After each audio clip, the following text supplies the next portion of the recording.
Բարի գալուստ նոր միացողներին, բարի վերադարձ շուտվանից եկողներին, ուրախ եմ շատ նոր մարդկանց տեսնել։ Քանի որ շատ նոր մարդ կա, մի հատ միանգամից արագ նշեմ, որ մեր սաղ նյութերը հավաքվում են այս կայքում ու վիդեոներն էլ հավաքվում են YouTube-ում, ու դեպի YouTube-ի հետ հղումը բանը կա։ Կարճ ասած բոլոր պետքական ինֆորմացիան մեծամասամբ այստեղ այս բարի գալուստի կտորում է։ Կարաք նայեք ու ինչ հարցեր լինի համենակ։ Բայց լավ, այսօր մենք սկսում ենք մեր վիճակագրության դասերը։ Ուռա, վիճակագրությունից բացի մեզ համարյա բան չի մնում, որ մաթեմը վերջացնենք, անցնենք արդեն ML-ի։ Վիճակագրությունից մենք անելու ենք ավելի շատ դեպի մեխանիկական ուսուցման ֆոկուսով, այսինքն մի քիչ կողմնապահ ենք լինելու դրան վերաբերվող թեմաներին։ Բայց նաև աշխատելու ենք նենց նայենք թեմաները, որ ինչ որ մի բան թեկուզ եթե ML-ի համար շատ կարևոր չի, բայց դե քանի առիթ է լավ հիմա վիճակագրություն ենք անում, եկեք էդ էլ ծածկենք գնա, ով օպտիմիզացիա էր անում, տենց մոտեցում մոտավոր կպատկերացնի, էլի, որ զուտ ինչը ափսոս կլինի չանել, անում ենք, մոտավորապես այդ սկզբունքով ենք առաջ գնում։ Ու կոնկրետ այսօր մենք տենց ավելի թեթևը տենց ծանոթաղական ենք մոտենալու, սենց մի քիչ ընկերանանք զուտ թեմաների հետ։ Մի քանի կարևոր տենց տերմին ու հասկացություն ենք այսօր ֆիքսելու։ Ու մի քանի հատիկ տենց հիմնական գրաֆիկների ձևեր ենք նայելու, մի քիչ խոսանք որն է լավը, որը վատը։ Մի քիչ էլ այնտեղ պայտակ չեմ դիմացել, փորձ շեղվել եմ, մի թեթև շեղվել եմ դեպի թեմաներ, որոնք որ հավեսն են ու հետաքրքիր են, ու նաև ակտուալ են թեմայի հետ, ընդ ինչ որ օրինակ survival bias, Simpson-ի paradox բանման այդ տեսակի բաներ։ Ու հա, պլանը տենց է։ Այդքանը կանենք, հետո տնայինը կնշենք թե ինչ է։ Ու այսօր շաբաշ։ Մոտավորապես sense plan մենք ժողովուրդ մեր ստանդարտը հիմնականում է նա, որ տենց կտոր գնում ենք, ես ինչ որ բայրի ստոպ եմ տալիս, ասում եմ ինչ որ հարց կա թե չէ, ժամանակ հարց եք տալիս, բայց նաև ընթացիկ եթե հարցեր ա լինում, ուղղակի կարաք ձեր բարձրացնեք, կամ եթե հանկարծ ձեր բարձրացնեք չնկատեմ, զուտ միանգամից անմյուտ լինեք, հարցը տաք, ու մեր մոտ կա կառալյոկի սկզբունքը, այնա որ լավ ուսանողը վատ կառալյոկ է, պետքա տենց բռնի խեղդի հարցերով, բայց 8000 անգամ արդեն ասել եմ այս արտահայտությունում, թող ներեն ովքեր որ շուտվանից են դասընթացին միանում։ Բայց հա, պլանը սենց է։ Ես ինչ որ չափով ենթադրություն անելու եմ, որ նախորդ թեմաներին ծանոթ եք, այսինքն հաղթեսից ինչ որ գաղափար բանման, բայց նաև ինչ որ տենց փորձելու եմ նենց ներկայացնեմ, որ եթե չեք նայել օրինակ հաղթեսի վերջի դասերը, նենց ինչ որ լրիվ խայտարակ ճապոներեն էլ չլինի ձեր համար։ Բայց ամեն դեպքում ցանկալի կլինի, որ բացերը լրացնեք, հատկապես եթե մի քիչ երկարաժամկետ նայենք, որ հետո դեպի մեխանիկական ուսուցում բանման, մեկ ասենց թե նենց պետք է գալու, էլի։ Okay, դե գնացինք։ Եկեք մի հատ նախ պատկերացնենք, թե ինչ իրավիճակներում է ոնց որ վիճակագրության հարց գալիս ու ինչով է ինքը տարբերվում հաղթեսից։ Տիպիկ վիճակագրության հարցեր կարան առաջանան նրանից օրինակի համար հարցում ենք անում ու մարդկանց 52%-ը ասում է, որ A կանդիդատին են իրանց քվեն տալու։ Ու օրինակ 1000 հոգով։ Հիմա ինչ մտածենք, որ դեռ չէ լավ, արդեն ան կհաղթի, ասենք 1000-ը եկա մեծ թիվ է, քիչ չի։ Մեկ կարծի չէ, բայց 1000-ը ինչն է մեծ։ 52%-ն էս չի շատ է 50-ից մեծ։ Հիմա ոնց էս ամեն ինչը մի քիչ հստակացնենք։ Կամ ինչ որ մի հատ հայտարարություն ենք լսում, որ 10-ից 9 ատամնաբուժը ասում է օգտվեք Colgate-ից, կամ չգիտեմ, կամ ասում ենք B անունով դեղը 15%-ով նվազեցնում է սիմպտոմների լրջությունը։ Հիմա ինչքան այդ ամեն ինչի մեջ վստահ լինենք։ Այս տեսակ հարցերը, որտեղ որ ունենք ինչ որ տվյալներ ու տվյալներից ուզում ենք ինչ որ մի բան ավելի ճշգրիտ ու ավելի տենց չորով ներկայացնենք, այդտեղ արդեն մեզ ահագին գալիս է օգնելու հաղթեսով, ասենք, այս հարցերը ավելի հստակեցնելը մեր այս վիճակի դասընթացի ինչ որ մի հատ եկա կտոր է լինելու։ Ու սիստեմատիկ թե ինչով է հաղթեսից տարբերությունը։ Հաղթեսի ժամանակ մենք ունենք կոնկրետ հստակ օրենքներ, հստակ մոդել ունենք զար, գիտենք, որ իրան գցում ենք 1/6 հավանականությամբ ինչ որ բաներ լինում։ Հիմա մեր մոտ հակառակ ու դրանից ոնց որ դրանով կարողանում ենք ստանալ մեր տվյալները։ Ասենք կարենք պատկերացնենք, որ միանգամից գցենք զարը 6 հատ 1 պետք է լինի, 6 հատ 2 եւ այլն, եթե տես մի քիչ շատ գցենք, այնտեղ մեծ թվերի օրենք, տուդի կարենք դրանք вообще օգտագործենք ավելի հստակ խոսանք։ Բայց այդ ամեն ինչում մեր մոտ արդեն հստակ սառացրած ֆիքսացա, թե ոնց է աշխատում աշխարհը։ Զառի պարամետրները գիտենք։ Հիմա ավելի տենց իսկական աշխարհ գալով մեր մոտ լինելու է հակառակ խնդիրը։ Մենք ոչ թե մենք ունենալու ենք տվյալները, օրինակի համար 100 անգամ զառ ենք գցել, գրանցել ենք ինչ անգամ 1, 2, 3 եւ այլն եւ այլն։ Ու հիմա մենք այս սրանից պետքա գանք դեպի հասկանալ օրինակ զառը արդար էր թե չէ։ Սա ահա որ ավելի դժվար խնդիր է, սա ամպիչապ ավելի դժվար խնդիր է։ Ինչի, որովհետև շատ հանգիստ կարա լինի իրավիճակ, որտեղ որ օրինակի համար կոպեկ ենք գցում, արդար կոպեկը գցել ենք 10 անգամ, 7 անգամ կարա ընկնի ղուշ։ Կարա ոնց որ հենց իսկական 70% դեպքերում ղուշ ընկնող կոպեկը գցելուց 7 անգամ ընկնի։ Կարա նույնիսկ դες ստացվի 0.9 հավանականությամբ ղուշ ընկնելու դեպքում 7 հատ ղուշ տեսնենք։ Հակառ այս սրանից, այս պնդումից հակառակը շատ տարբերակներով կարան գնան։ Այստեղ մենք ասում ենք ոնց որ հակադարձ խնդիրը, ասում ենք ill post, ոնց որ հստակ դրված չի, միարժեքորեն որոշվող չի։ Հակառակ ուղղությամբ լիքը ձևերով կարան գնանք։ Դա ահա որ բարդացնում է ամեն ինչ մեր մոտ, բայց զատո մեկը լիքը գործիքներ ունենք այդ ամեն ինչի դեմ պայքարելու, շատ չարժի։ Տխրենք ուղղակի իմանանք, որ ավելի մարտահրավերային իրավիճակի մեջ ենք գտնվում, ասենց ասած։ Այստեղ մեզ կարևոր կլինի երկու հատ տերմին հստակ ունենանք։ Մի հատին անվանում են պոպուլյացիա, մի հատին անվանում։ Ես հիմնականում անգլերեն տերմիններ եմ օգտագործելու, որովհետև իրանք ստանդարտն են ու հայերենները այդքան լավ չեմ հիշում կամ չգիտեմ։ Ավելի լավ անգլերեններով միանգամից նորմալ սովորենք։ Պոպուլյացիան դա այդ մեր հնարավոր ամբողջ բազմությունն է։ Այ օրինակի համար, եթե ուզում ենք հասկանանք ընտրություններում ով կհաղթի, եթե ամբողջ բնակչությանը հարցնենք ու իրանցից տվյալները գրանցենք, արդեն հստակ կիմանանք ով է հաղթում։ Եթե բոլորին, բոլոր հնարավոր արժեքներով անցնենք։ Բայց մենք հիմնականում ունենալու ենք sense փոքր sample։ Sample ուղղակի մեջներից ընտրված։ Ինքը ենթաբազմությունն է լինելու մեծի։ Ինչքան ավելի մեծ լինի ենթաբազմությունը, այդքան ավելի լավ, բայց տարբեր դեպքեր ենք ունենալու։ Ու մենք արդեն ունենալու ենք տարբեր տերմիններ, օրինակի համար միջինի համար մենք ունենալու ենք պոպուլյացիայի միջին ու sample-ի միջին հասկացությունները։ Մեկը էս բոլոր կետերի միջինն է, մեկը էս մեջի կետերի միջինն է։ Այս տենց միշտ մտքում պահելու ենք այս երկու տարանջատումները պոտենցիալ։ Ու մեկ էլ մի հատ էլ նոր տերմին, որը արդեն կախված կլինի այդ մեր պոպուլյացիա թե sample-ի հետ։ Այդ պարամետր տերմինն է ու ստատիստիկա տերմինն է հենց։ Ստատիստիկան ունի հասկացություն, որի անունը ստատիստիկա է։ Մաթեմատիկները սենց սիրում են անել։ Հանրահաշիվը ունի ալգեբրան ունի օբյեկտ, որի անունը ալգեբրա է։ Վիճակը ունի օբյեկտ, որի անունը վիճակագրություն է։ Ճիշտ վիճականի հայերենով ավելի շուտ, անգլերենով ստատիստիկ։ Պարամետրը դա այդ մեր չիմացած են իսկական են ամբողջ պոպուլյացիային նկարագրող մեծությունն է։ Օրինակի համար մյուն դա են իսկական միջինն է։ Այսինքն սա օրինակ տարիքները բոլոր աշխարհի մարդկանց վերցնենք, իրանց տարիքների միջինը վերցնենք, այդ մեր մյունն է։ Ինքը են իսկական բաշխումը նկարագրող բանն է։ Կամ օրինակ ինչ որտեղ նորմալ բաշխում ունենք։ Կներեք միջին թվաբանականներ։ Մինը հա միջին թվաբանական։ Օրինակ նորմալ բաշխում ունենք օրինակ, մեջից ինչ որ կետեր ենք վերցրել։ Հիմա այդ կետերի միջինը իրան անվանելու ենք sample mean։ Ինքը ստատիստիկա է լինելու, ինքը վերցնելու է այդ մեր հենց կետերը x1, x2, x3 օրինակի համար բռնի հաշվի իրանց գումարը բաժանի քանակի։ Այստեղ է 4 հատիկ կետիկի համար օրինակ։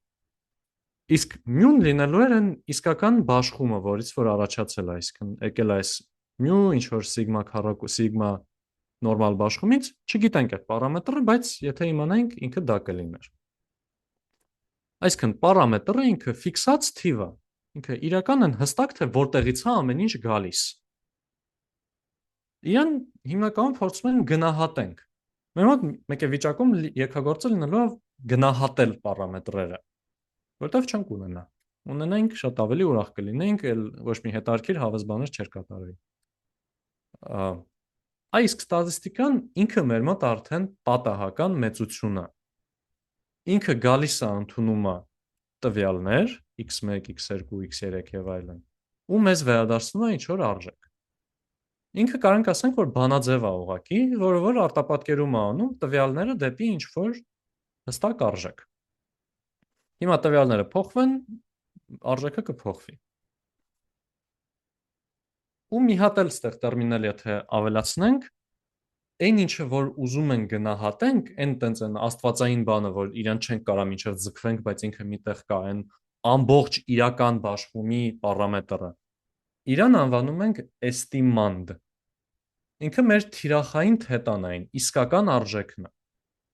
Այն բանաձևը, որով որ իրան փորձում ենք գնահատել, անվանում է estimator, գնահատիչ, երևի, հորինեցի այս տերմինը, բայց դա այդ կարող լինի օրինակի համար բանաձև, որ հաշվում ենք միջին։ Ասում ենք 1/5 ու ունենք 10, 15, 16 եւ այլն այդ արժեքները։ Այս հաշվարկը, որ արեցինք ու ստացանք արժեք, մենք ստանում ենք գնահատականը, estimate-ը։ Այսինքն կա մի հատ թիրախ, վերցնում ենք բանաձև այդ թիրախը գնահատելու համար, արժեքները տեղադրում ենք, ստանում ենք գնահատականը։ Այս էլի մեր այն հիմնական տերմինները, որ ֆիքս ենք։ Հարցեր մինչև ստեղ ժողովուրդ։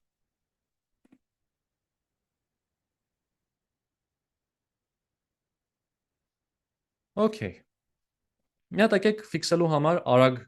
օրինակով անցնենք։ Եթե 1000 մարդու հարցրել ենք այս x բանին կողմեք թե չէ, 62%-ը ասել է, որ կողմա։ Հիմա այս դեպքում մեր մոտ օրինակ որն է պոպուլյացիան։ Ով կփորձի ասի։ Այդ 1000-ից 1000-ներ ներառող բոլոր մարդիկ։ Այսա ինտուիտիվ առաջի միտքը իմ մոտ էլ սա կլիներ։ Ուղղակի եկեք հիշենք, որ ոնց որ պոպուլյացիան այն մեծն է, այն ամեն ինչն է։ Այն հաճախ անհասանելին է մեզ։ Այս կոնտեքստում այս 1000-ը որ կա, իրանց արդեն ունենք։ Իրանց ընտրել ենք, արդեն վերցրել ենք։ Ճշտեցի։ Դե էդ էի ասում։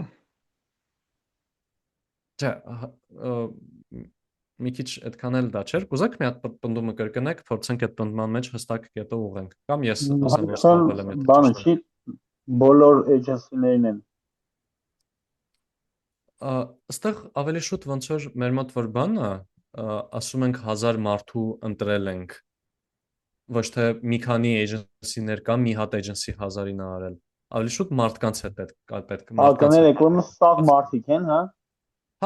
Հա։ Այս Ես ասացի բնակչությունն է այդ քաղաքի։ 1000-ն էլ ընդգրկող բոլոր մարդիկ population-ը։ 1000-ն էլ ընդգրկող։ Okay, ուրեմն սխալվել եմ, ներողություն, ճիշտ եք ասել։ Հա, պոպուլյացիան այդ ամեն ինչն է։ Վատ եմ լսել, ճիշտ եք։ Որովհետև պահիտակ դեմից ուզեցա ասել այդ 1000-ից դուրս, բայց հիշեցի, որ այդ 1000 հոգիներ են, էլի population-ի մեջ։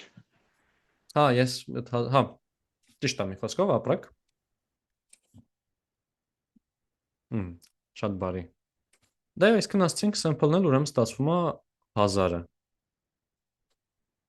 Կարանք մի հատ լավ արագ մնացածն էլ ֆիքսենք։ Մեր պարամետրը լինելու է այն, որ մենք ուզում ենք հասկանալ, թե ոնց որ իրական տոկոսը ինչն է, չէ՞։ Հստակ այս 62-ը մեր գնահատականն է, չէ՞ լինելու։ Մենք ուզում ենք հասկանանք իրականում այդ p-տոկոսը, որ հավատում է այս x տարբերակին, իրանք ինչքանն են։ Մեր ստատիստիկան ինչը կլինի այստեղ, եթե 1000 հոգու հարցրել ենք, ստատիստիկան այսքան բանաձև է, 62-ը ոնց ենք ստացել, առանց ինչ-որ տես դժվար բաներ մտածելու։ 620 մարդ ինչ-որ պատասխանել է x-ը։ Ահա, ոնց որ բռնել հաշվել ենք դրական պատասխանողներին ու բաժանում ենք բոլորի վրա, չէ՞։ Որ ստանանք գնահատական 62-ը։ Մի հատ ուրիշ ֆունդամենտալ գաղափար, որ պետք է անպայման ֆիքսենք ու իրան տենց անընդհատ անելու ենք։ Իրան հավտեսում ենք անընդհատ արել, ոնց որ երբ որ իրան չենք անում, կյանքը շատ է դժվարանում, բայց պրակտիկ դեպքերում լիքը ժամանակ կարանք մեզ թույլ տանք իրան անել։ Այդ IID ենթադրությունն է։ IID նշանակում է independently ու identically distributed։ Սա նշանակում է, որ եթե գնանք օրինակ այդ մարդկանց հարցնելու օրինակով որ նայենք, մեր միտքն է որ այս մարդ 1, մարդ 2, մարդ 3 եւ այլն առաջի հերթին իրենց անկախ կլինեն, այսինքն եթե առաջին մարդը պատասխանել է x բանն է ընտրում, երկրորդը որ պատասխանի y, այդ կլինի, որտեղ ուղղակի երկրորդը պատասխանել է y։ Այդ կապ չունի նրա հետ, որ առաջին ասել է x։ Իրանք իրարից անկախ են։ Այսինքն կարող ասենք, որ հավանականությունը, որ ինչ որ x1, x2 բանը տեղի կունենա, ուղղակի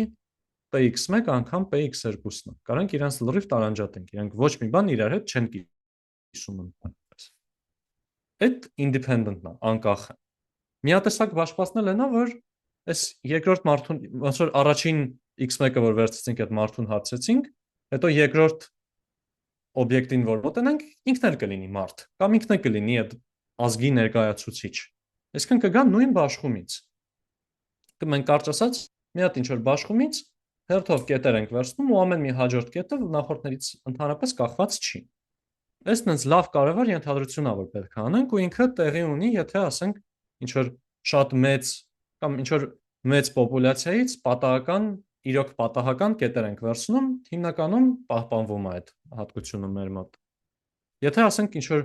նույն բանը իրարից անկախ չափում ենք, ասենք ամեն օր կանգնում ենք կշեռքի։ Այդտեղ ոնց որ մի քիչ ժամանակային շարքի բան է գալիս, դրա մասին հեսա կխոսենք, բայց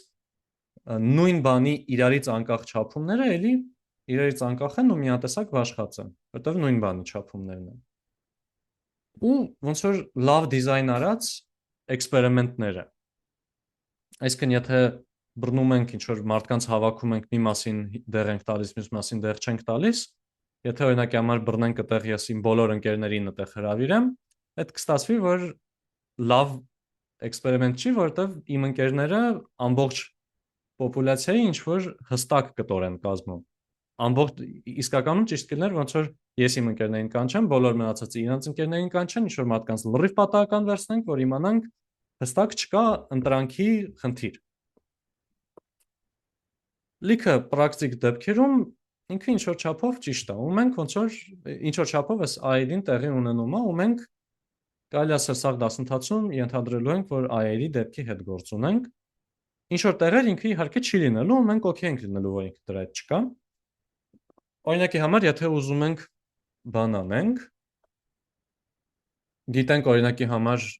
դոլարի կուրսը, ասենք ինչ որ 378 եւ այլն, ամեն օրով ունենք,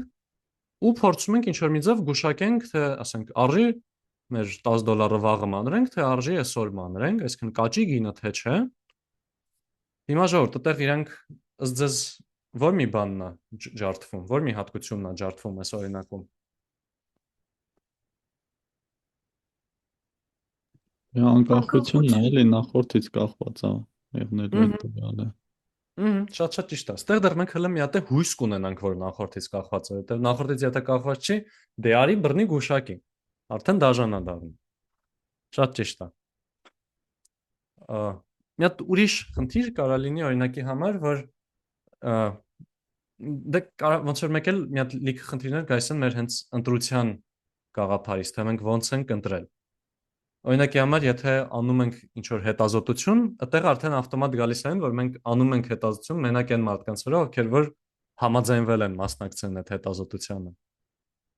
Ու պետք է հաշվի առնենք, թե ինչ ինֆորմացիա մենք չենք տեսնում։ Ասենք, եթե ես հիմա Google Form սարքեմ ու ուղարկեմ, ասեմ, բան, մեջը հարց լինի, արդյոք դուք ունեք ինտերնետ թե չէ։ Կզարմանաք երևի, բայց կպարզվի 100% ասում եմ մենք ինտերնետ ունենք։ Հիմա արդյոք դա ճիշտ է, թե ուղղակի սխալ եմ դիզայնարել էքսպերիմենտս, որովհետև չեմ տեսնում այն մարդկանց, որ չեն կարացել մասնակցել։ Այս դրա մասին հեսա առանձին կխոսանք, բայց ինքը հենց տենց selection կամ survival bias կարանք իրան տենց ընդհանուր տերմինով նշենք, հեսա մի հատ առանձին կխոսանք իրա մասին, որպես հավես թեմա։ Հա։ Եկեք ես մի քիչ ավելի սպეციფიկները հիմա թողենք։ Այս survival bias-ի ամենատարածված օրինակներից մեկը որ կա, այնա որ երկրորդ համաշխարհայինի ժամանակ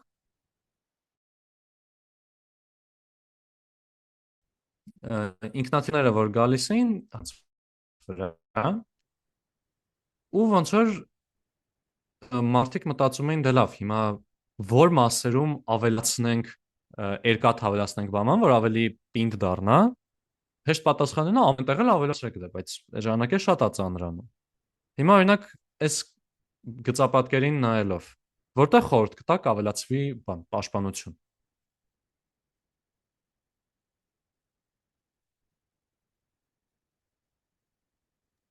Դե այդ կարմիր կետերի հատվածներում։ Այդ ամենաինտուիտիվ բանը կլինի, չէ՞, օրինակ։ Այս տարբերակը եկեք ֆիքսենք։ Մարդ կա, որ համաձայն չի, ասենք ոչ կարմիրներում կավելացներ։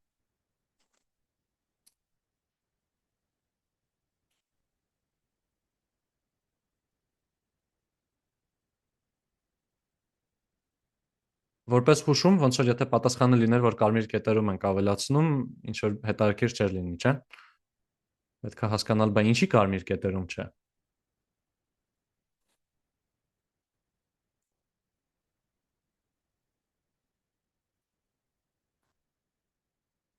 Կարեք մի հատ մտածեք, ոնց եթե մենք ունենք այս տվյալները,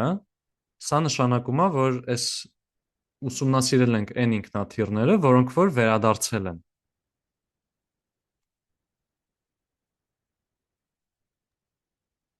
Այսինքն այն ինքնաթիռները, որոնք որ չեն վերադարձել, խփվել են այն հատվածներում, որտեղ որ սպիտակ է։ Իսկ եթե վերադարձել են, նշվում է կարմիր հատվածները դիմացել են։ Այդքան կրիտիկական չի կարմիր հատվածներում վնասվածքը։ Այստեղ է որ վնասվում է, ել չենք տեսնում մենք այդ ինքնաթիռին։ Ու դրա համար օրինակ մաթեմատիկ Աբրահամ Վալդը ասաց, որ չէ, այս կտորներում ավելացրեք պաշտպանությունը ու տենց էլ արեցին։ Այդ դրա մի հատ իմ սիրած օրինակներից մեկը նա, որ մարդիկ ասում են, «Ադե սովետի վաղ լավ էին, էլի ապրանքները սարքում, հələ նայեք, այս մեր տելևիզորը քանի տարի է աշխատում է»։ Այդտեղ ինչու՞մ է կայանում survivorship bias-ը այդ պնդման մեջ, որտեվ հեռուստացույցին նայում ես, իրոք աշխատում է։ Հա, պրոստը քանի հերոստացույց նմանատիպ այլևս չի աշխատում։ Ու ասենք առաջի շաբաթից չի աշխատել օրինակ։ Այդ տիպիկ survivorship bias-ը։ Մի քիչ ավելի տենց selection bias-ի օրինակ, ընտրության bias-ի, որ մի քիչ էլ կարանք սա հետ կապենք, ու սա ինչքան գիտեմ, հենց իսկական պատմություն է, չեմ ասում, որպես փաստ չեմ ներկայացնում, որովհետև լսել եմ ուղակի, բայց տարիներ առաջ որ ուզում էին բան անեին, կհիշեք մի ժամանակ, ճիշտ մի մասը կհիշեք, որ մի ժամանակ ուզում էին ավտոբուսի գինը 100-ից դարձնեին 150, հենց ահագին տարի առաջ։ Ուզեցին անեն, հետո ցույցեր եղավ ու չավելացրեցին, թողեցին 100։ Այդ ժամանակ, ինչքան գիտեմ, ոնց որ կառավարությունը որ վարձել էր ինչ որ կազմակերպություն, որ հասկանա ժողովրդի համար ընդունելի կլինի այդ փոփոխությունը թե չէ,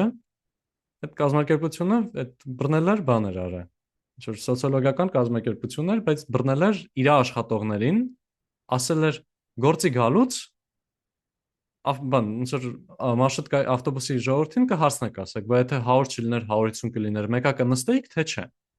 Լիք մարդ ասել էր, դե հա, այդ կազմակերպությունն էլ ասել էր, որ կրիտիկական չի փոփոխությունը, կարելի է անել։ Այստեղ ի՞նչն է խնդիրը։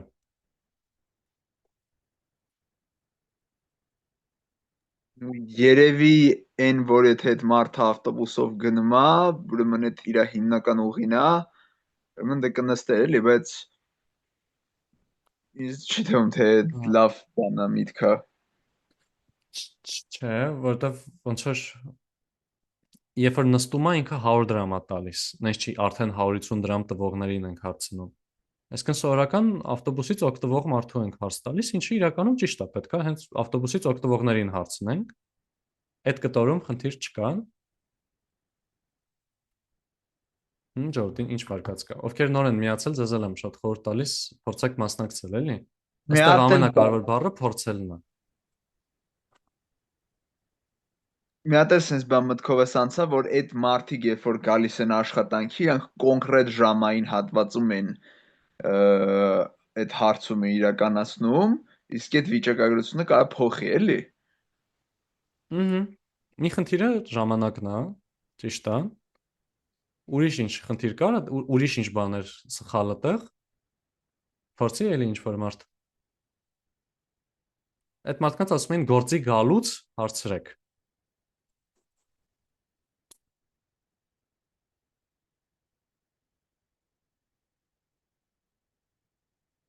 Փորձեք։ Պարտադիր չի ճիշտ ասել, ուղղակի ինչ ա մտնում այդ գայս, կամ ինչը չեք պատկերացրել ինչ այստեղ, եթե ինչ որ տարբերակ չունեք։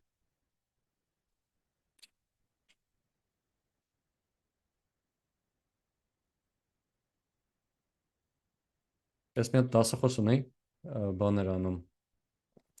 Հենց առաջի լեքսեին ասաց, որ ինքը ահավոր համբերատար է, ու երբ որ հարց էր տալիս, ուղղակի տենց րոպեներով անշարժ կանգնում էր, մինչև ինչ որ մեկը չպատասխանի։ Ես կուզեմ մի քիչ տենց անեմ, բայց րոպեներով չէ, բայց մի քիչ կսպասեմ, որ փորձեք պատասխանել։ Մի հատ էլ կրկնեմ հուշումը, գնում էին գործի։ Հստակ գործի գնալուց էին գնում։ Ինչը ուրեմն ինչում տարբերություն չկար, ինչն էր որ հա նույն ինչ որ բանի, ինչ որ բան։ Այսինքն մենակ երթևեկության ոնց որ կոնկրետ երթևեկության ուղուց էր կախված, հա, իրանց վիճակագրությունը։ Մենակ կարար ուրիշ գծի վրա լիներ, այսպես ասած, ու վիճակագրությունը նույնը չլիներ։ Շատ ճիշտ է։ Այս իրանց օֆիսներ, իրանց օֆիս գնում էր, չգիտեմ, 46-ը, իրանք 46-ում էին այդ հարցերը տալիս։ Ֆիքսած ժամի, ֆիքսած ավտոբուսում, չկա ընդհանրապես ռանդոմիզացիա, որ խառը տարբեր ժամերի, խառը տարբեր տեղեր, խայտառակ սխալ է։ Ու մի հատ ուրիշ սխալ, որ ավելի հաճախ արվում է, դա որ ասենք հարցումները արվում են Երևանում։ Կարելի է հասկանալ, թե Երևանում արվում, բայց Երևանում արված հարցումը հետո դու կիրառում ես ամբողջ Հայաստանի վրա։ Մարզերը լիքը բաներով տարբեր են։ Նորմալ հարցումը պետք է մարզերում էլ նույն ձև կատարվի։ Բայց լավ, այս մի քիչ շատ հավեսի ընկանք,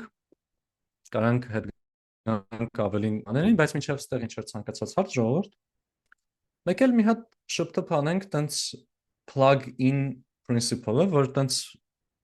եթե հենց այսօր ոտի վրա մի քանի գործիք ուզենանք ունենալ, այդ որ գործիքները մեր կլինեն մեր վիճակագրական բանի։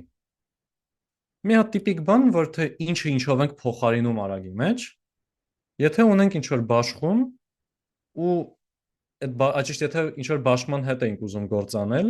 իդեալական դեպքում sense իդեալական սահուն անընդհատ կլիներ,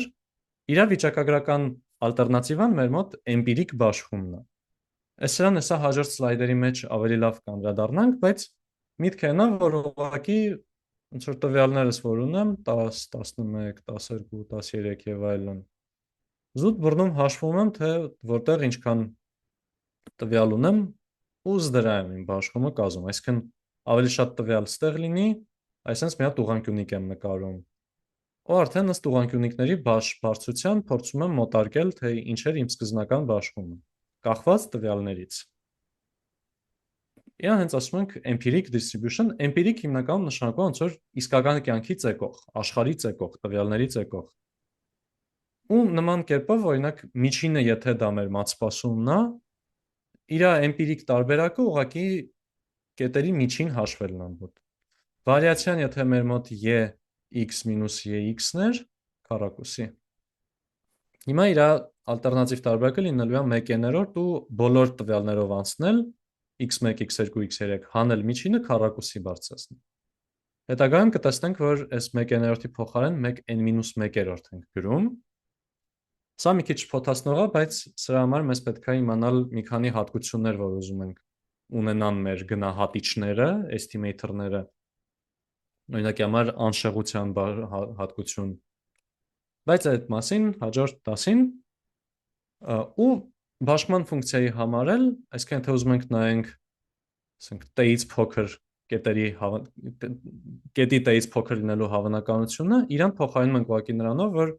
մեր տվյալներով անցնում ենք ու հաշվում ենք, թե քանի հատ կետ կա, որոնց արժեքը t-ից փոքր էր, ու դա բաժանում ենք n-ի։ Խի ասա նորմալ անել կամ մի հատ Գիլվենկո-Կանտելիի թեորեմ, որը որ ըստ էության ոնց որ մեծ թվերի օրենքը լինի վիճակագրության ձևով, կոպիտ ասած, իրեն նաև ասում ենք վիճակագրության ֆունդամենտալ թեորեմներից, որ սա իրոք երբ որ n-ը ձգտում անվերջի, սա տեղի է ունենում։ Բայց հա, մինչև ստեղ ինչ ցանկացած հարց ժողովուրդ։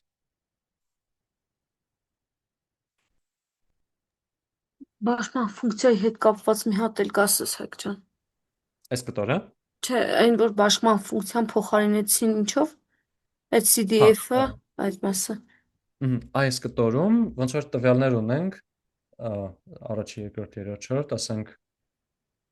արժեքը 5.5, 6, 7 եւ այլն։ Հիմա ու թող այսքանը լինի մեր սաղ տվյալները։ Հիմա մենք եթե CDF հաշվել ունենք, CDF-ի միտքն նա, որ ինքը նայում է մինչև տրված արժեքը, հավանականությունը, որ արժեքը մինչև այդ կընդունի, ասենք զառ ենք գցել, ինչքան հավանականություն, որ 3-ից փոքր թիվ կընկնի, 4-ից փոքր թիվ եւ այլն, չէ՞։ Հիմա այստեղ սա փոխարինում ենք նրանով, որ հիմա օրինակ այստեղ 6.5-ից փոքր լինելու համար մենք բռնում հաշվում ենք այս բազմության էլեմենտների քանակը x-ին փոքր հավասար է 6.5։ Այս դեպքում սա է 6.5 փոքր, սա է 6.5 փոքր, ստացանք 2։ Ընդհանուր քանակը 3 է, ուրեմն գնահատեցինք սա որպես 2/3։ Այսինքն ոնց որ ուզում ենք դիսկրետ դեպքի համար կարողանանք աշխատացնենք սա, էլի։ Չենք կարող ասենց սիրուն ինտեգրալով անցնենք բոլոր հնարավոր արժեքներով հաշվենք հավանականության համար, եթե ինչ որ բան ունենք։ PDF ունենք, CDF-ի համար մենք ինտեգրալ ենք, չէ՞, հաշվում ինչև ստեղ։ Այդ մեր սահմանումն էր CDF-ի։ Այս դեպքում ոչ թե հաշվում եմ տակի ինգած մակերես, այլ հաշվում եմ հիմա արդեն այսենց սյուժետի մեջ եմ, որ ըստեից ընտրած կետեր ունեմ, ուղղակի հաշվում եմ այդ կետերի քանակը ու պրոպորցիա ստանալու համար բաժանում եմ քանակին, ընդհանուրի քանակին։ Մեկ էլ ժողովուրդ, այս ամեն ինչը ոնց որ մի քիչ մեքենական ուսուցմանը միացնելու համար ու նաև իրականում միանգամից ուրիշ գաղափարներին միացնելու համար, եկեք ոնց որ փորձենք հասկանալ, թե այս ամեն ինչը ոնց է ուղղված լինելու մեքենական ուսուցմանը։ Մենք մեքենական ուսուցման մեջ ըստ էության հաճախ հենց աշխատում ենք այն սյուժետի հետ, որ ունենք տվյալներ, ըստ տվյալների ուզում ենք գնահատենք ինչ-որ պարամետր։ Այսինքն կա ինչ-որ մի հատ լիքը տվյալ, ուզում ենք ինչ-որ հստակ մի հատ A թիվ ստանանք։ Ներողություն, ունենք ինչ-որ կամ չէ լավ, օքեյ, սենց էլ է նորմալ։ Այսինքն ոնց որ ունենք ինչ-որ հստակ պարամետր, որը որ ըստ մեզ նկարագրում է տվյալները։ Մենք ուզում ենք հասկանանք այդ պարամետրը ինչքանով է լավ ընտրված։ Սրա համար մեր մոտ գայս է սխալանքի ֆունկցիաները։ Օրինակի համար, եթե իրական արժեքը, ու մենք սրա մասին խոսացել ենք, երբ որ ասում ենք միջին քառակուսային շեղում եւ այլն, եթե ասենք ունենք ինչ-որ x տվյալներ, x տվյալի համար արել ենք y գուշակությունը, y գլխարկ գուշակությունը, բայց իրական արժեքը եղել է y, հիմա ուզում ենք հասկանանք ինչքանով ենք սխալվել, ինչքան ենք ծուռ գնահատել։ Ու այդ անելու համար տարբեր տարբերակներ ունենք։ Մի հատ օրինակի համար ամենաստանդարտներից մեկը նա, որ ասում է դե իրարից հանի ու քառակուսի բարձրացրու։ Ինչի է վատ ուղղակի իրարից հանելու վերջ, որտեվ եթե օրինակի համար ունենք այս երկու կետերը ու որոշում ենք այս գծով գուշակությունն, այսինքն այս կետում սա ենք գուշակում, այս կետում սա ենք գուշակում, եթե հաշվենք թե ինչքան ենք ծուռ գնահատել, այսինքն ստե լինի 5 հանած 3 հավասար է 2, ստեղ է լինելու է, ասենք 3.5 հանած 5.5 մինուս 2, գումարենք 3 կստացվի 0, այսինքն կստացվի մենք իդեալական այս երկու կետը գուշակել են, բայց չէ։ Ուղղակի ոնց որ միտեղ ծուռ ենք կրակել ներքև, միտեղ ծուռ ենք կրակել վերև, բայց այդ չստացվեց, որ ընդհանուր առմամբ երկուսն է ճիշտ են կրակել։ Դրա համար քառակուսի բարձրացնել կամ բացարձակ արժեք վերցնել շատ ավելի տիպիկ է։ Կամ օրինակի համար մի հատ ուրիշ սխալան կլինի, ուղղակի մի քիչ ավելի տենց ագրեսիվ, իրան անվանում են 0-1 loss, այդ նա որ եթե ճիշտ ես գուշակել 1 է ստանում, եթե չէ 0 է ստանում։ Իսկ այստեղ հստակ կոնկրետ ասում է իդեալական հենց կոնկրետ ինչ եղել է արժեքը, հենց այդ էլ ստացել ես, թե չէ։ Ամեն մեկը իր հատկությունները ունի։ Մի հատ օրինակի համար այսա ավելի շատ բան է անում։ Պատժում է շատ մեծ սխալանքները։ Ինքը հաճախ ասոցացվում է միջինի հետ, ոնց որ եթե ուզենամ սա բան անեմ, մինիմիզացնեմ տրված տվյալների համար, որպես միջին անվերցնելը ամենալավ տարբերակը կլինի իմ համար, այդ թետան։ Աբսոլյուտ շեղումը ինքը ոնց որ երբ որ արժեքը սա է եղել, մենք այսա ենք գուշակել ու այսա ենք գուշակել, մեկը այս սխալանքը քառակուսիորեն է բարձրացնում, այսինքն միանգամից գմփում է սխալը։ Շատ ծուր գուշակեցինք, այդ կդառնա ահավոր շատ մեծ սխալ։ Այս մեկը այտենց ավելի գծային հանգիստ է աճում։ Ոչ մի քառակուսային տերմին չունենք։ Դրա համար օրինակ եթե մի հատ ինչ-որ կետ տարօրինակ կետ է, իր համար ինչ-որ տարօրինակ շատ մեծ բաշխում է, այդ մի հատ կետը չի բռնի ավիրի մեր ընդհանուր պատկերը։ Ինքը տենց այդ outlier կետերին, տարօրինակ կետերի նկատմամբ ավելի քիչ զգայուն է, robust է։ 0.1-ն էլ այդ լրիվ սերսպիտակն է, էլի, այս տենց կատաստրոֆիկ հստակ մենակ սա լինի ու վերջն է։ Գրաֆիկորեն իրենց տեսքերը սենց է, ըստեղ միանգամից ոնց որ գծած է թետա մինուս i-ի համար, մի դեպքում պարաբոլ ունենք, մի դեպքում ուղղակի մոդուլն է մեր մոտ, այս 0.1-ն էլ սենց գայս այստեղ 1, հետո իջավ 0, այսպես գալիս է։ Ես այնտեղ ասելուց ոնց որ թե հարց ասացի, եթե բռնում են իրար հետ, այդ դեպքում սխալանքը 0 է, եթե չեն բռնում, այդ դեպքում սխալանքը 1 է։ Մենք ուզում ենք այդ սխալանքը մինիմիզացնենք, էլի։ Ու ստեղ սա մեր մոտ ցույց է տալիս ոնց որ երբ օգտագործել սա եւ օգտագործել սա, շատ ցույց է տալիս կարևորությունը, թե ինչքան մեծ դեր կարան ունենան ուղղակի մի հատ տարօրինակ կետերը։ Օրինակի համար եթե բռնենք նայենք այս տվյալները, իսկ այնտեղ մեկի մոտ արժեքը 2 է, 3, 2.4 եւ այլն, իրանց միջինը կլինի մոտ 4.9։ Ու մեկ էլ եթե իրանց sense աճման կարգով սորտավորենք ու նայենք մեջտեղի դիրքում գտնվողը, այսինքն մեդիանը նայենք, ինքն է կլինի 5։ Հիմա եթե բռնեմ այս մի հատիկ կետը, տեղափոխեմ դարձնեմ 100, միջինը կգա 15 ու 1 կդառնա, մեդիանը կմնա 5։ Այսինքն այս մի հատ տարօրինակ կետը չբռնեց ամեն ինչ ավիրեց։ Ինքը ոչ զգայուն է այդպես խնդիրների նկատմամբ։ Բայց եթե տվյալները նայենք, տեսնենք գրածը 15 ու 1, շատ հավանական է միանգամից ուղղակի բան ենք, էլի։ Շփոթվենք, մտածենք, որ դա երևի լավ մեծ տվյալներ են։ Բայց չէ, իրականում մի հատ կետ բռնում է ամեն ինչ իր վրա է քաշում։ Այսօր այդ կապված մի հատ լավ օրինակ կա, մի հատ էլ անեկդոտ կա, այս ոնց որ մենակ միջինին նայելու կամ օրինակ մեդիանին չնայելու։ Լավ, այդքան էլ ավճասի օրինակների դեպքը, բայց մի հատ հիմնական ստանդարտ անեկդոտն է, որ 3 վիճակագրագետ գնում են որսի, բադն է դրած, ես բադ նկարել չգիտեմ, բադ, այս առաջինը կրակումը 5 մետր ծուր է գտնում, այս երկրորդը կրակումը 5 մետր այն մի կողմ ծուր է գտնում, այս երրորդը գոռում է ջան, կպավ։ Այստեղ ոնց որ միջինը 0 է, բայց այդ չի նշանակում, որ այդ 0-ն այնա ներկայացնում, ինչ մենք ենք մտածում։ Մեկ էլ էս ոնց որ տվյալներ միջինացնելու հետ կապված մի հատ էլ ստանդարտ բան կա, որ ասում է, եթե բնակչության մի խավը թուփ է ուտում, մի խաղն էլ միս, կարանք ասենք, որ բոլորը տոլմա են ուտում։ Այդքան էլ իմաստարտահայտող բան չի։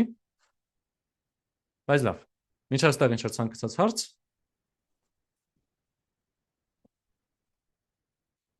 Բայց machine learning-ում հիմնականում այդ բանը քառակուսայինով միջին հաշվելը ոնց որ սխալանք էլի ավելի կիրառելի չի։ Շատ կախված է խնդրից, իրանք ունեն ավելի ստանդարտ է, այդ կարելի է ասել,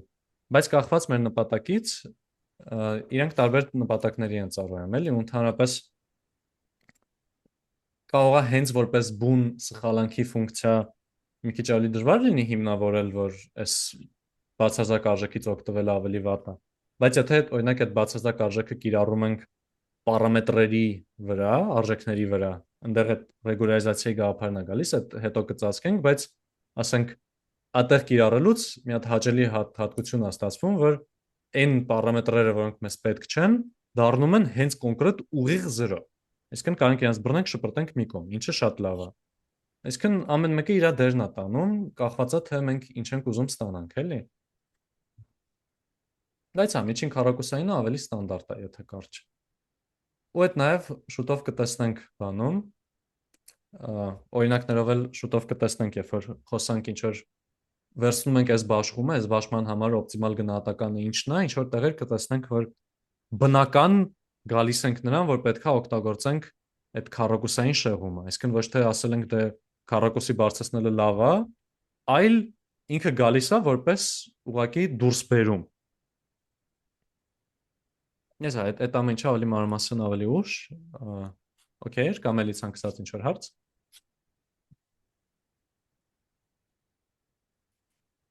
Համեցեք։ Ես մի հարց ունեմ։ Այստեղ որ 8-ը ոնց որ սարքեցինք 100, այստեղ ինչ եղավ։ Որ 8-ը դարձեցինք 100, ստացվեց մեր գումարը լինում է 2 գումարած 3 գումարած 4 գումարած տ գումարած 100 ու կետերի քանակը ստեղ ասենք ասում միջնի քանակը փոխվեց նախորդի համեմատ բավականին մեծացավ։ Այս ինչ է նշանակում։ Այս նշանակում է այն, որ ոնց որ ստեղից մեզ կարևոր արդյունքը այն է, որ եթե ձեզ օրինակ տամ այս կետերը,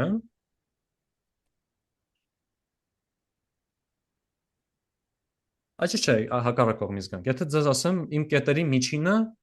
15 է։ Դուք երևի կակնկալեք, որ դրա արժեքներն ասենք 15, 14, 16, ինչ որ տենց բաներ է, չէ՞։ Համաձայն եք, բնական մտածածը այդ կլինի։ Ահա։ Բայց հիմա օրինակ այս տվյալների դեպքում մենք ունենք լիքը փոճուր կետեր ու մի հատ շատ մեծ կետ։ Այս մենք չեք անկնկալի տեսնենք, երբ որ ասում ենք միջին 15-1։ Այսինքն երբ որ ասում ենք միջին 15-1, ավելի ստանդարտ է մտածել, որ ասենք ինչ-որ այսպես բաշխում է, 15-ի մոտ հավաքված կենտրոնացած է։ Այս դեպքում մեր բաշխումը այսպես է։ Հոպ, այստեղ լիքը բաներ, մեկ էլ այստեղ միտեղ հոպ, այսպես մի հատ պստիկ կետ թռավ են կողմ։ Բռնում ավիրում է սա պատկերը, էլի, այսինքն եթե նայեմ ուղղակի այս միջինին, ինչ շատ շփոթացնող կլինի։ Էլի մի հատ հայկական օրինակ եթե բերեմ, ինչից եմ ես մի շատ ներվայնանում, երբ որ հրապարակում են, ասում են միջին աշխատավարձը այսքանն է։ Ու վсё, ուրիշ ոչ բան չեն արել։ Դա ի՞նչ է նշանակում։ Նշանակում է, որ 10000 բան 10000 դասատու ստանում է X աշխատավարձ ու մի հատ էլ միլիարդ հատ մի հատ էլ բան, չգիտեմ, չեմ ուզում շատ քաղաքական բաներ խոսեմ, բայց մի հատ էլ մի 10 հոգու որոշել եք եւս միլիարդով ավել վճարեք, թե նշանակում 50,000 դասատու ստանում է 10x աշխատավարձ։ Միջինից չենք կարողանում դա հասկանալ։ Մեզ որ ասեն միջին աշխատավարձը բարձրացել է, կարանք ուրախանանք այդ դրանից, բայց այդ չի նշանակում, որ բուն կարող է իրավիճակը ավելի ավատացել, երբ որ ասում ենք միջին աշխատավարձը շատացել է։ Մենակ է, եթե մենակ միջինն ենք վերցնում, էլի։ Նորմալ է։ Հա, նորմալ է, մերսի շատ։ Ահա, ձեզ մերսի։ Օրինակ հենց աշխատավարձների համար մեդիանն է ավելի լավ բան, որովհետև աշխատավարձը ինքը ոնց որ սահմանափակում չունի, կարա աբսուրդ մեծ աշխատավարձ լինի ինչ որ մարդու մոտ ու ինքը բռնի սաղին քաշի դեպի իր վրա։ Էլի ինչ որ ցանկացած հա ժողովուրդ։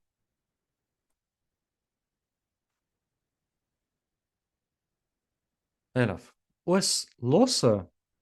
մենք որ սահմանեցինք ինքը որ ասացի ունենք x գուշակել ենք y տրանսպոզ իրական արժեքը y էր, սա մի հատիկ կետի մակարդակով է, բայց մեր մոտ կետիկները շատ են լինում։ Հիմա այդ շատ կետերի համար արդեն մենք գալիս ենք ռիսկի գաղափարին։ Ռիսկը դա ուղղակի loss-երի մած սպասումն է, loss-երի միջինն է։ Կան դեպքում, եթե ոնց որ աշխարհի բոլոր տվյալները կան, իրանց համար loss-երը հաշվենք ու մատսպասումը ստանանք, մենք կստանանք հենց իսկական ռիսկը։ Իրան ասում են թեորետիկ ռիսկ։ Առհատ է մենք ունենանք աշխարհի բոլոր տվյալները, դրա համար մենք օգտագործում ենք էմպիրիկ ռիսկը։ Էմպիրիկ ռիսկ նշանակում է ուղղակի տվյալներդ որ ունես, ասենք x-ը 4, 5, 6, 7 եւ այլն, գուշակությունը եղել է 8, 9, 10, իրականում 6, 6, 6 էր։ Էմպիրիկ ռիսկը ուղղակի ասում է ամեն մի տողով անցի, հաշվի սխալանքներդ ու միջինացրու։ Ու մեխանիկական ուսուցման խնդիրը, եթե տենց վիճակագրի հարցնենք, ասի, որ մենք անում ենք էմպիրիկ ռիսկի մինիմիզացիա։ ERM, այսա մեր հիմնական ML-ի խնդիրներից է, կառավարվող ուսուցման առնվազն։ Այսինքն մենք ունենում ենք ինչ-որ մի հատ մոդել, ինչ-որ մի հատ գուշակություն անելու բանաձև։ Ասենք տան գներն է, կախված քառակուսի մետրերից մտածում ենք, որ ասենք այս գիծն է նկարագրում։ Այսինքն բռնի տան գինը բազմապատկի 8-ով գումարի 4 կստանաս գինը, ենթադրում ենք տենց է։ Հաշվում ենք այդ արժեքները, վերցնում ենք սխալանքները, միջինացնում ենք սխալանքը, ստանում ենք ինչ-որ արդեն էմպիրիկ իրար ռիսկը։ Ու հիմա դրած փորձելու ենք տանջվենք, նենց անենք, որ այս պարամետրերը լավ ընտրենք։ Ու այդ արդեն դառնալու է ինձ ինչ-որ օպտիմիզացիայի խնդիր ձևակերպել որպես ադամ, բանման եւ այլն, այս օպտիմիզացիան խոսացել, բայց process-ը սա է, այսինքն մենք ըստ էության կարելի ասել ML-ի հիմնական կտորի համար արդեն սա ֆունդամենտը ունենք։ Իմ պատկերացնելով, երբ որ գանք սա բացատրելով, մի 3 րոպեում կարամ բացատրեմ։ Սա կոմպոնենտները կան։ Ու մի հատ բան, որ ոնց որ ինձ շատ է քեֆս բերում, թե ոնց է լիքը տարբեր դիսցիպլինաներից բաներ գալիս իրար միանում, այս մեր process-ը, որ մենք ասում ենք էմպիրիկ ռիսկի մինիմիզացիա արա վիճակագրության մեջ, ինքը նույնն է, ինչ մեքենայական ուսուցման մեջ ասում ենք ունենք տվյալներ, նվազացրու սխալանքը տվյալների, ինքը նաև նույնն է, որ հեսա հետագայում շուտ մի 2-3 դասից անցնելու ենք maximum likelihood estimation, որտեղ ասենք ունենք տվյալներ, ունենք ենթադրություն, թե ինչ բաշխումից են գալիս, մաքսիմիզացրու դա, նույն լրիվ այդ խնդիրն է, ու մի բան էլ, որ հետո ինֆորմացիայի տեսությունից ենք անցնելու, որտեղ ասում ենք ունենք բաշխումներ, այդ բաշխումների միջև տարամիտություն է, բաշխումների միջև հեռավորությունը մինիմիզացրու, Kullback Leibler divergence կոչվածը։ Այս սաղ բաները նույն process-ն է։ Տարբեր մեկը վիճակից է գալիս, մեկը հաղթեսից է գալիս, մեկը ինֆորմացիայի տեսությունից է գալիս, մեկը կարանք որպես առանձին ճյուղ ասենք ML-ից է գալիս, բայց բոլորը նույն դերն են կատարում։ Ու սա նրանով է ուժեղացնում, որ մենք իրական ստանում ենք, որ բավականին տեսական հենք ունենք, տեսական ֆունդամենտ ունենք մեր արած գործի հետևում, տարբեր ոլորտներից եկող։ Ինքը հաճելի բան է շատ։ Ու այսքանով մեր առաջի կտորը պրծ, մի հատ ստեղից ցանկացած հարցեր ժողովուրդ, մի հատ լավ մտածեք։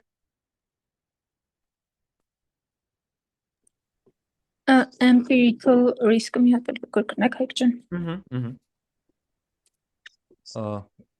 Ռիսկի գաղափարը այն էր, որ ունենք ինչ որ իդեալական դեպքում ունենք ինչ որ x տվյալներ, x-ը կարող լինի օրինակի համար բան։ Աշխարհի բոլոր մարդկանց տվյալները ունենք, իրանց համար գուշակում ենք, ասենք, չգիտեմ, boy-ը ունենք, գուշակում ենք իրանց քաշը, իրականում իմանում ենք, որ ինչ որ y-ի է հավասար լինում, ու բռնում ենք ամեն մեկի համար, հաշվում ենք իրանց